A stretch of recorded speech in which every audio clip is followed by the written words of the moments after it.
درباره و مجاره رول و باندوریا کردستان 24 ده سالن در بازبوی داشت رومالکنا داوی پیشهاتن روش آوای کردستان و گهاندنا دنگ و رنگ روش آوای کردستان هم جبو نافخو هم جبو پارچه اندنین کردستان هم جبو جهان ده سالن رابوری دا دبان همو شر و آلوزی و اپراسیون که هاتین کرن هم جد نها دف آلوزین که نها سوریا روش آوای کردستان تیدا در باز بیتن وکه خو پیشیانه بیلانانه گهاندینه هم نافخو گهاندینه جهانی درباره و مشاره من میوانه که برای سیروان حج برکو روزنامه‌وان شباشر بخومی آلمانیا گلمده برای سیروان وار باش سپاس جبو بجداری کناوه ده کردستان 24 دست بی که خوازم نری نوار بگیرم لسر در بازبونه 8 سالان لسر کردستان 24 پیام آوه چیه؟ وارباش شتاو گهدارو بینرین کردستان 24 پیروز به هشتمین سالوگرا دا مزراندنا کردستان 24 براستی چه روزک زیده گو هبه گو تمن کردستان 24 دریج به روزک پیروز جبو نتنه جبو دزگاه کردستان 24 لجبو توایگ لکرد حتی دمک نجمش و کرد محروم بون دزگهن خوین راگ هاندنه بپار بون حکومتن گو دسلات داریا الولات انگو کرد لیدی جین لبشن کردستانی گولی هنه الویدر وان راگ هند دستوان دبو حتان هاجی لهنك دافرين كردستاني وكل تركيا والإيراني حتان هاجي كرد بپار دزگهن راگ هندنه ين كردي دست كردات جبرلو براستی هشتمین سالوگرا دا مزرندنا کردستان 24 پیروز به جبو توایه گل کرد نتنه جبو ریوبریا کردستان 24 و جبو هریما کردستانی زور باشه به شاهدیا روزنامه‌وان چالاکوان اکادمیسیان یعنی نویسکار لروشاوای کردستان ده سالن رابوری دا دوان تولیه هویر کل روشاوای کردستان چی بوینه روبروبونا چکدارن داعش و کریزن کو سر به روشاوای کردستان سوریه هاتینه کردستان 24 میناکک بو جبو گهاندنا دنگ و رنگ خلق روشاوای کردستان پیام روشاوای کردستان بنافخو جهانی چما نها ریگری لکردستان 24 هاتیه کرن کو رینه دن وکه پیوس رومالا داوی پیش هاتان بکن از کرد و کرمانجی بیجم بریارا گرتنا کردستان 24 شاشتی بو و هیچی شاشتی و اگر بردوام به دمینی شاشتی کردستان 24 خدمتک باش بو جبو خلق روجاوا دنگ ما دیمنن روجاوا دگیاندن هریما کردستانی دگیاندن بینرین کردستان 24 لباکور لروجلات لروجاوا لأوروبا لسرانسری دنیا یعنی جبر جواندیا کردین روجاوای گو کردستان 24 کاری خوی روزنامه‌وانی لوی داره بکن و براستی من ندید گو کردستان 24 تزیانک مزن کری گو هجاب ریگرتن البر کاری وی لوی داره هفیا من او جرب بریا خسر کسن گو بریاد دسته واندن روجاوا گو یعنی به هالکفتا هشتمین سالوگرا دا مزرندنا کردستان 24 دیاریه که بدن کردستان 24 و جوار بشن کرم بکن ورن کار بکن جبر پیدویا ما کردین سوریه کردین روجاوا به هر دستگاه راگ هندنه هی گو ای شامد گهینه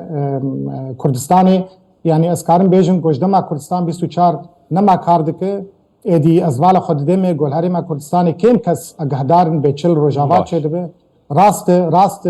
یعنی نوچه هنه راست نوچت گین هریما کردستانی لنو کو پیامنیر لسر عرضه راپورتا چه بکن هف پیوینا چه بکن وشانا زندی چه بکن لسر عرضه یعنی ایشا روجاوا براستی ناگه هریما کردستانی وقت پیویست و سبب آوه او کو دستگاه راگ هاندنه و کردستان 24 و روداو ایدینه کان روجاوا کار بکن باشه و که روزنامه‌وانک هم شارزاد کاروبار روجاوای کردستانی ده هم جل دیاسپورا نه کردی مگلک لدیاسپورا نه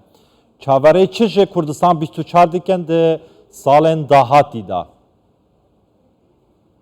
ام تخوازم کردستان 24 تلویزیونک براستی نتاویی به یعنی لسر نرخین کردان کار بکن کردان نزیکی هفدو بکن ایشا هر کردکی الکوی داره به لکردستانی به لدروی کردستانی به بگهینن خلکن کرد بکاربن دنگک بجبو دیاسپورا دوی وارد رخنەیەک من لە کوردستان 24 هەیە گۆ کێم گۆ هەدەدە دیاسپۆرا هەڤیامە ئەوە گۆ بێتر کاری خۆل دیاسپۆرا چالاک بکە بێتر دەنگ و ڕەنگێن کووردا لە دیاسپۆرا بگینە خەلکێن لە هەندەر و دەنگ و ڕەنگێن خەلکێ لە هەندەر بگینە دیاسپۆرا گەلێکی گرنگە لێ تشتێک گۆ کوردستان 24 دکە کارێکی گەلێکی باش کوردستانی ئەم دخوازن لە دیاسپۆراژی گاوێن بڤی ئاوایی بێ ئاوێتن داگۆ بڕاستی گرێدانێک خۆرتر دناڤەرا دیاسپۆرا و کوردستانی دەچێت زۆر باشە کارێ کاکسیروان تو بخوا ڕۆژنامەوانێ ینی کارێ پیشەیانە کارێ بێلانانە یعنی ji bo dezgehekê weke Kurdistan 24 zehmet e lê di her salên raborî da bi şahidiya hem rojnamavanan hem wergirên Kurdistan 24 hem çalakvanan ku karê xwe bêlanane kiriye lê pirsa min ev ye yani Rojavayê Kurdistanê ji bo gihandina peyama deng û rengê Kurdistanê Rojavayê Kurdistanê Kurdistan 24 di demên dahatî da çi biketin li wê derê ji bo rojava mirov çi bike hindike yanî hêviyama ew gu hûn karibin hewdanê xwe berdewam bikin gu hûn li rojava kar bikin hêviyama ew gu stafên gu li Hewlêrê û li Duhokê û li Silêmaniyê karibin bêtir keçû xortên ji rojava hebin dako karibin bêtir giringiye bidin nûçeyên ji rojava ji rojava me û ji mir giring bi rastî gu xelkên rojava di Kurdistan 24 de hebûna wan xortir bibe hûn texsîr nakin lê mirov tim dikarî bêtir bike di vê warî de Bîneriya Kurdistan 24 li Rojavayê Kurdistanê çawa niha di çi azdaye serbarî ev astengî û rêkiriyan ku lê têne kirin û di hemberdan di gelberê çawa bûye Ez nikarim bêjim bi rastî bê çi bandor li ser kiriye lê sedî sed dema got xelk nûçeyên xwe nebihîzin dema got xelk xwe nebînin di televîzyonê de wê temaşekirina wan jî ji televîzyonê re wê kêmtir bibe lê ez bawerim Kurdistan 24 têra xwe mezin e têra xwe bi bandore got dikare xwe bigihîne kesên got bixwazin li Kurdistan 24 binerin wê sedî sed wê lê binerin lê wek min got bêtir hêviya xelkê ew bêtir hêviya me ew e wek kesekî ji rojava got Kurdistan 24 karibe li Hundirê Qamişlo li Amûdê li Dêrikê li Hesekê li Tirkspiyê li seranserî devera Rojhilatî Çemê Firatê kar bike dago karibe